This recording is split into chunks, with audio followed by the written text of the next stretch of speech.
By golly, there's a game this week, which means we need to preview the whole offense and defense this week. Offense today on the Locked On Vikings podcast. Ooh-wee! You are Locked On Vikings, your daily Minnesota Vikings podcast, part of the Locked On Podcast Network, your team every day. What's going on, everybody? Welcome to another episode of the Locked On Vikings podcast, part of the Locked On Podcast Network, your team every day. As always, I'm your host, your pal, and the kid you copied off in math class. My name is Luke Braun. You can find me on Twitter at Luke Braun NFL. Show is on Twitter at Locked On Vikings. Thank you so much for making Locked On Vikings your first listen of the day. Today's episode of Locked On Vikings is presented by Prize Picks. Prize Picks is daily fantasy made easy. Pick 2 to 5 players, and if they score more or less than their Prize Picks projection, you can win up to 10 times your money on your entry. First-time users can receive a 100% instant deposit match up to $100 with promo code Locked On. That's prizepicks.com, promo code Locked On. So today on the show, I want to play a little catch-up. I know there are a lot of people who maybe haven't been listening all offseason. Maybe you're just tuning in now as the season's on the horizon here. Maybe even missed out on the whole preseason. This one's for you, and maybe a little review sesh for people who have been listening a little bit more. Obviously, most of the offseason, we've been doing history, or whatever the news of the hour is. So if you're interested in catching up on all of that, you can find the whole documentary on the history of the Minnesota Vikings at patreon.com/Luke Braun NFL. But you're probably here for a preview of the Minnesota Vikings offense. So today we're going to do offense. Tomorrow is Twitter Tuesday. Get your questions in. At Luke Braun NFL or at Locked On Vikings on Twitter, LockedOnVikingsPodcast@gmail.com. You can send an email or there's a Google form in the show notes. Leave a YouTube comment if you want to. Ask me your questions. I'll answer them on tomorrow's show, and that'll be every Tuesday this season. And then Wednesday, we'll do the defense. And then Thursday and Friday is crossover Thursday with Locked On Packers, and then we'll do an actual, a little bit more of a deep dive into the Packers themselves. And then we're ready for week 1, baby. That's going to be how this week's goes. So today is an offensive day. And basically, a lot has changed schematically. And if you're not caught up on that, the way that Kubiak did wide zone versus the way that McVay does wide zone, and it's sort of an outside/mid zone hybrid thing, is pretty different. Before we were running it the way that, say, right now the Browns run it a lot that way, or I think you're going to see a lot of it from the Falcons. Too tight end, a lot of trying to move everything very horizontally and really forcing that horizontal move. And then sometimes you peel out the other way, and that's how you get your deep shots, right? That's your rollout that we've seen so many things. So they're moving off of that, and now it's a McVay system. And then, in the wide zone family, there's the Kubiak version of it that's very too tight end heavy. There's the McVay version, which is a lot more wide receiver usage. So you're going to see a lot more 3 wide, 4 wide. And then you have the weird Shanahan one, which is we have Kyle Juszczyk, so we're doing fullback stuff. And we are going to do some of that too because of CJ Ham. What that looks like, that lead part, I'm not going to be able to really preview as well. But worked real hard, and we've got a lot to talk about with how this fits into Justin Jefferson and KJ Osborn and what we can expect from Thielen and what we can expect from Cousins. And that is really going to be the texture of this conversation. A lot of this stuff will be repeat from previous episodes. So if you're an everyday kind of listener, I apologize. Think of this as a review, a cram for exam kind of thing. But for everybody else, basically the key to the McVay thing is, there's not really a key to it.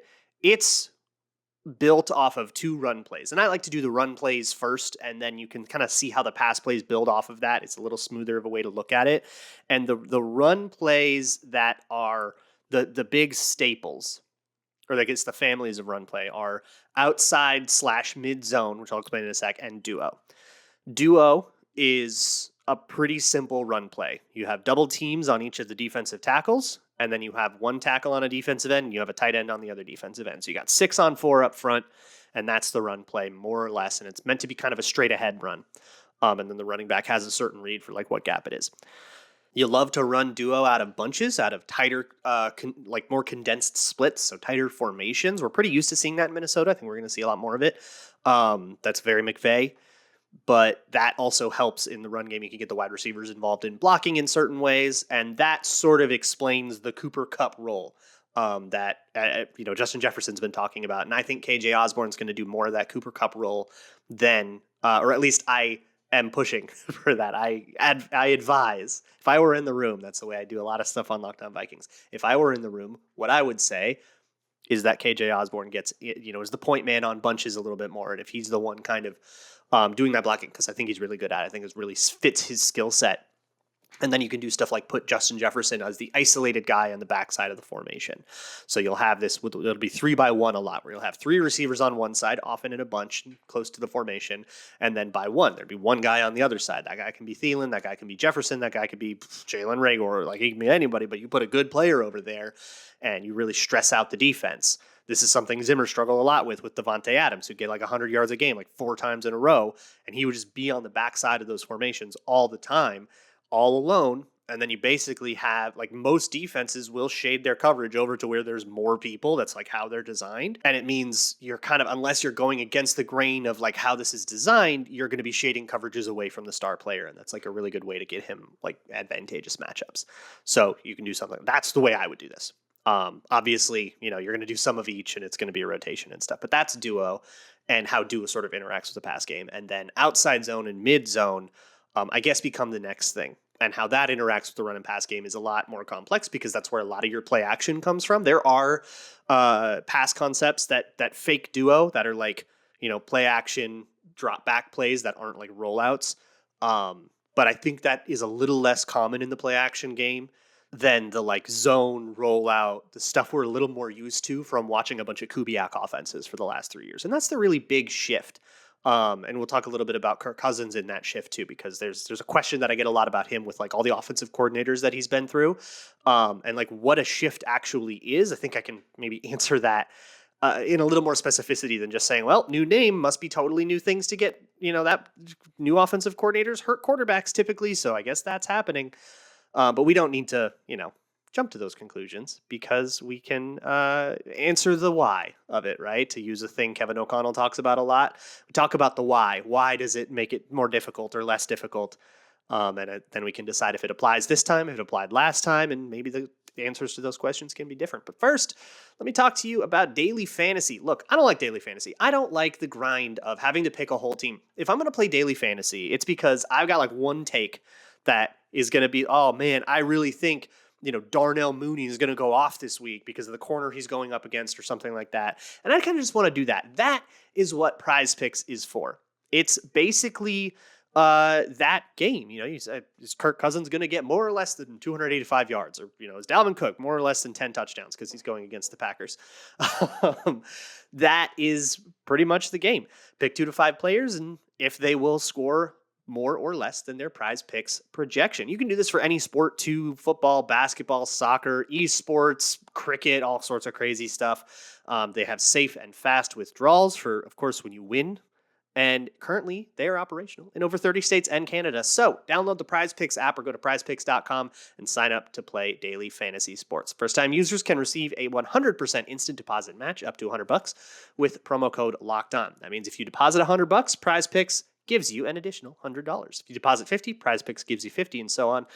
Don't forget to enter your promo code LOCKEDON at sign up for an instant deposit match up to $100. Thank you so much for making Locked On Vikings your first listen of the day. Hey, go check out the history documentary, all right? It's at patreon.com/LukeBraunNFL. Parts 1 through 6 are up, all the way up through the 2010 season. All of the history is detailed. Each episode somewhere between 45 minutes and an hour on average. Some of them are a little more than an hour. And episode 7 comes out this weekend right before the game kicks off. So I'm very proud of this. This is a project I've been painstakingly working on all year, like this whole calendar year, basically this whole offseason. I've been slaving over it, and I would really love to share it with all of you. It's free to watch at patreon.com/LukeBraunNFL. But if you're a patron, you get to see all the episodes a day earlier than they come out. And there will also be stuff on Patreon during the season that I'll be plugging here as well. So I'll let you all know about that. So let's continue with the offense here and talk about wide zone. And that brings us into how Dalvin Cook works, how Irv Smith works, and we'll get to Irv Smith later, but really how Dalvin Cook exists in this offense. We talked a little bit about the Cooper Kupp role before, but what is Dalvin Cook here for? And I think they're keeping their Dalvin Cook stuff a little bit close to the vest, but they haven't done a perfect job of it. And also, because I'm going to start talking schematically about how they plan to use the running back because of things I saw at camp, that is all pretty public and common knowledge if people know what to look for and like a coach would. So I promise you I'm not revealing any secrets here, but Dalvin Cook being involved in the pass game is really, really exciting. But the way to do that first is by establishing a really good outside zone game. So outside zone runs, you know what they are, right? You've got lineman reach blocking. Everybody takes that big bucket step to the play side of the run, that big long step where they take like one kind of big wide step and then they turn their heels and push off and then run. And that's how they can try to reach block. This is what Garrett Bradbury is so good at. This is, I think, Ezra Cleveland's okay at it. Brian O'Neill's fantastic at it. Christian Darrisaw's better at it than he should be with his size. And by the way, while I'm there, if you missed all of camp, one of the biggest narratives coming out of camp was that Christian Darrisaw looks awesome. Everybody says he came in to camp in unbelievable shape, that he's got this great handle on the playbook, that he's there are a lot of sort of measured Trent Williams comparisons that were like, hey, he might be Trent Williams someday. He isn't yet. No, we're not that crazy, but like, kind of. And Trent Williams even was like, yeah, I see myself in him. Like, he was in camp at the joint practices with the 49ers, so they like actually talked a little bit. He was a really positive story. And then kind of on the flip side, Garrett Bradbury was not good in camp. And there were actually rumors that they were going to go try to find a center on the trade market. Instead, they found Ross Blacklock and Jalen Reagor. those were the trades that they went and swung. So looks like they're going to roll in with Garrett Bradbury, but we're going to be on the watch. Is Austin Schlottman going to go in? Although I don't think Austin Schlottman was better than Bradbury, even as much as Bradbury seemed to struggle. Didn't see a lot of that struggle, the little bit of preseason he played, but we'll be watching it very closely, especially against like Kenny Clark and the Packers. Anyways, outside zone. Typically, those runs want to get the edge. The idea of the run is to get Dalvin Cook out to the corner so he can go turn the corner on someone he's faster than and kind of get up that sideline for 9-10 yards. But the difference, a huge, huge difference, is that in a McVay scheme, outside zone combines with mid zone, and the read is very different. In an inside zone run, which the Vikings ran a lot of last year, and they're not going to have a need for that now because of how mid zone works, but an inside zone run, and outside zone kind of works the same way. It's all very free form, and one can kind of morph into the other depending on the fronts and the things the defense does. But you kind of have bounce, bend, and bang are the way that I remember the reads. Bounce is outside, bang goes up the middle or up like the intended gap of the run, and then bend is bend it back like a cutback. And those runs bend a lot. They bend back a lot. And that's where you get that crease and kind of moving that nice little curl Dalvin Cook's so good at. And then mid zone is a different read. You're reading in particular the defensive end and the tackle. And if the defensive end crashes upfield real fast, or if they try to get a lot of upfield momentum and they really try to get past around that corner, a lot of times if they think it's a pass, they'll do that. Then instead of being a C gap run, which is outside the tackle, and then trying to get to that edge, it becomes a B gap run, which is a little bit more physical and asks a little bit less of some of the players like the guards in particular, because they don't necessarily have to reach. And then you kind of start like finding your gap. But if they go up past, to the outside shoulder of that tackle, then you go up that B gap instead between the guard and the tackle. And hopefully now you've kind of been able to read the end out of the play. Really, really useful against elite edge rushers.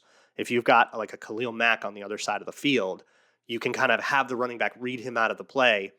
And no matter what he does, he's wrong. And now it kind of doesn't matter if he beats the tackle or not, because whatever way he beats the tackle, you go the other way and you got past him anyways.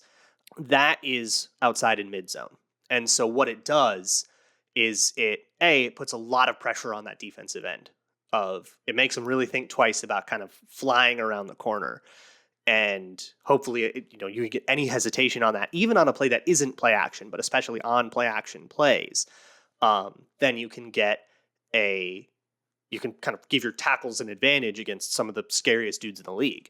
But the real idea here, and sort of the foundational principle of all of this, is that rollout. And this is what whether it's the Kubiak or the Shanahan or McVay, all of those families have this in common of the Mike Shanahan rollout. This is You can find Roger Staubach doing these, right? Probably beyond that. Like this is the old thing, the bootleg. You've seen Kirk Cousins do it a million times, roll out the other way and hopefully be all alone out there. Or sometimes the blocking scheme will make the quarterback or the deception responsible for an edge rusher, and then it's the quarterback's job to get the ball out quickly, and those are more like quick game-ish concepts, like rhythm passes, the kind of thing you give a young quarterback after he throws an interception to get his head back in it. And sometimes you use that if your line's struggling or something. Like there's a place for that too.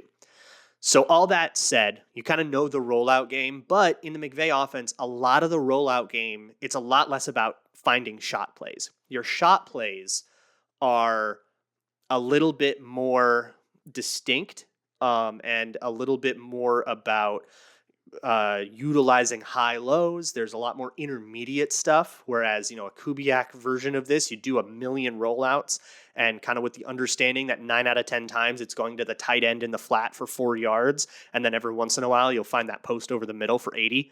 This one has a little bit more intermediate stuff going on with a lot of basics. I like to call them digs, but the same route, like an intermediate in-breaking route. And that's, again, where you get to utilize all of the Jeffersons, the Thielens, the Osborns, and hopefully that's where you can kind of get the best out of Kirk Cousins as well. The superpower of Kirk Cousins, and the thing I hope they use a lot with Kirk Cousins, is throwing on the run, on the planned run. This is not necessarily the scramble drill, but just the mechanics of him being able to deliver an accurate ball without stopping and resetting is really, really valuable. And that's what everybody who has come through Minnesota has tried to use out of him.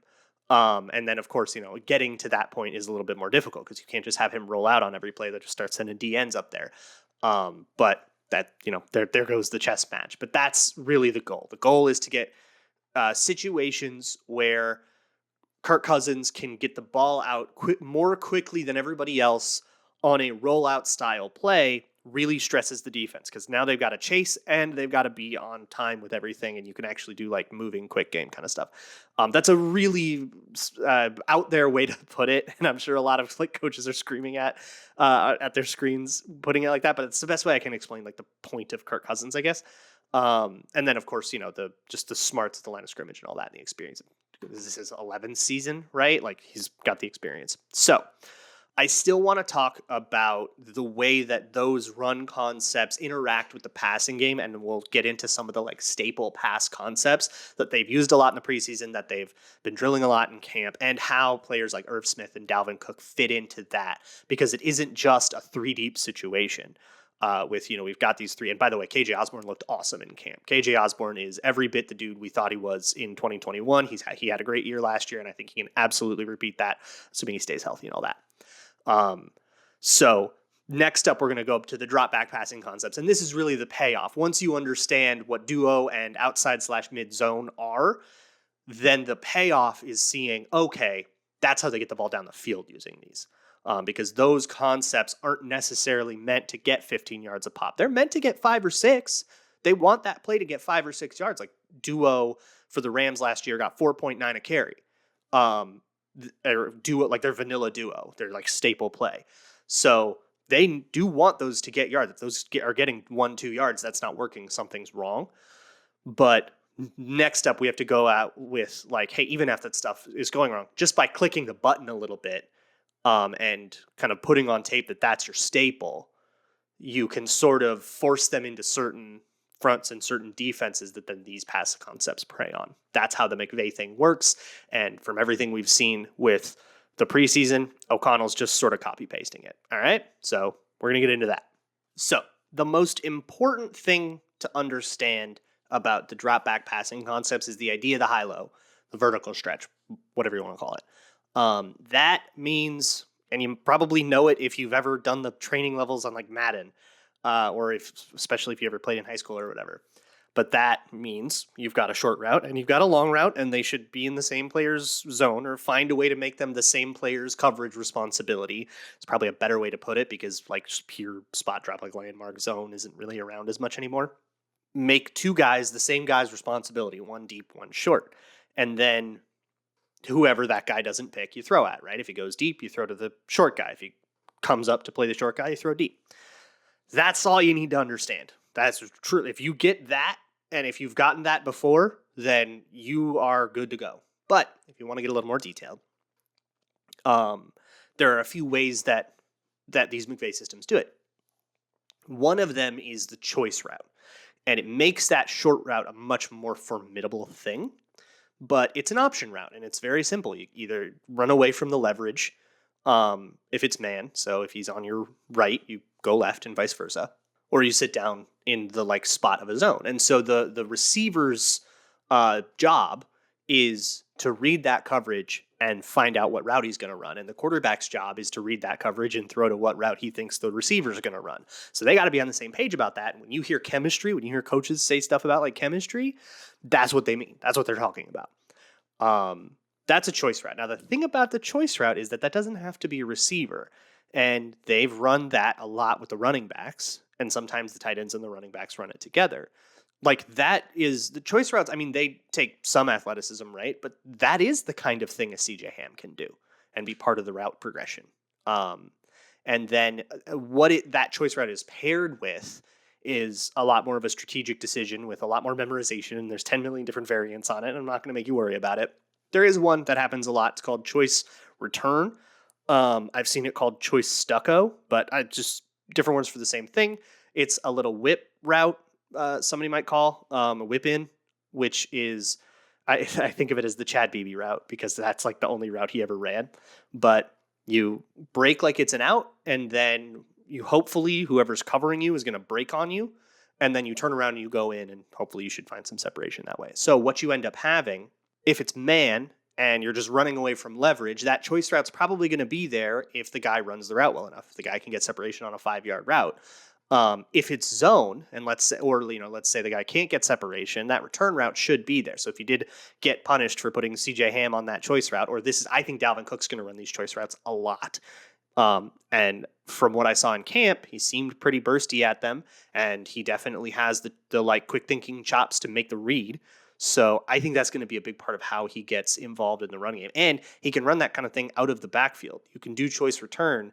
But instead of it being a slot receiver or someone out of a bunch, it's the guy coming out of the backfield that runs that choice route and then actually becomes the first read on the play. And it's like a way to get Dalvin Cook the ball in space. Why hand it to him and have him run through the lineman when you can have him run through the lineman and then toss it to him, right? That is like one way to do it all. But, and you'll hear this a lot when we go over the defense, the idea of like illusion of complexity, which has come up so much. That is like a big philosophical thing on this team. Both on the offensive and defensive side of the ball. It's very clear that Kevin O'Connell came in and said illusion of complexity is very important to me and went and found defensive guys that have that same philosophy. But what that means is essentially we've got a few base staple concepts. You've kind of learned like half the playbook. I'm not kidding. Like that, those families, and they're really, really broad categories. So they encompass whole pages and pages and pages. But you have learned like half of what the Vikings will run in this 25 minutes or however long it's been. Isn't that too simple, you might ask? The problem is reading it is really, really hard because they'll run every single one of these out of a bunch of formations. If you are in a bunch in 11 personnel and in 3-by-1, so you got a bunch, 2 receivers and a tight end in it, and then you got Justin Jefferson on the backside doing isolated stuff, and he can be like a hot read or an alert, depending on if you like the matchup or the leverage or whatever, you can do that. And then you've got Dalvin Cook as well. Well, you can run duo out of that.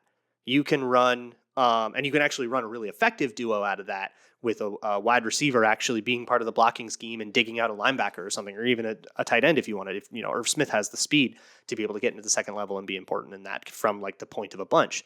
For the same reasons, you can run outside zone behind that bunch. That's a whole bunch of blockers over there, right? You can run outside zone there. You can also run choice return there. You can run a shot play from that. You can run the entire playbook has some version of it that comes out of 3-by-1 with a bunch. So when you come out and you line up 3-by-1 with a bunch, the defense has no idea what's coming because it could be everything. And that's the other thing you have to understand. So if you understand duo, if you understand outside zone, if you understand the concept of a high-low, if you understand what a choice route is, and you understand the idea of every single play being run out of every formation to create the illusion of complexity, even though you only have like 7 or 8 really core concepts and it's all sort of variations on how you get into them. But all of them can be run from every formation, so the defense can't gather any info. if you understand those base concepts, you understand the Vikings offense, and then how the personnel actually interacts with that. Stuff like Dalvin Cook running choice routes, and also Dalvin Cook just being really good at outside zone. Stuff like being able to protect a guy like Garrett Bradbury via double teams and in play action via double teams, because if you're going to fake duo, well, now Garrett Bradbury's in a double team because he's faking duo, and you got to make it look like duo, right, to sell the run fake. But now he's in a double team, and that helps. That's the Kevin O'Connell talked about, like schematic ways to protect. And on the flip side, it asks a lot more of the tackles. But Christian Darrisaw and Brian O'Neill both look really good, so that should fit really well with our personnel, hiding the weaknesses and kind of leaning on the strengths.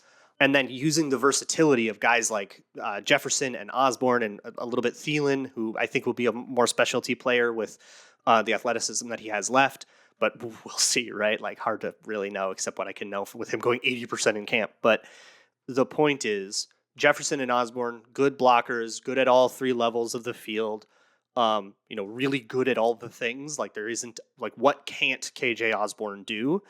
There's stuff he's better at than other stuff, but he can be given any responsibility, and that is going to make him a really, really important weapon here, especially as the Vikings want to live out of like a lot more wide receiver heavy sets, and your wide receivers have to be able to block if you're going to do that. Once again, tomorrow, Twitter Tuesday. If you have any questions about this, if you have any questions about anything with the Vikings, hit me up. All right. Locked On Vikings on Twitter, Luke Braun NFL on Twitter, Locked On Vikings podcast at gmail.com. And of course, the Google form in the show notes. Go check out the Ultimate Preview, the Ultimate Pro Football Preview. They're going division by division, and it's all of us. So there'll be an NFC North one with me and Lauren Cox and Peter Bukowski and Matt Derry. Really excited to bring you all of that. I will see you all tomorrow. And as always, Skol.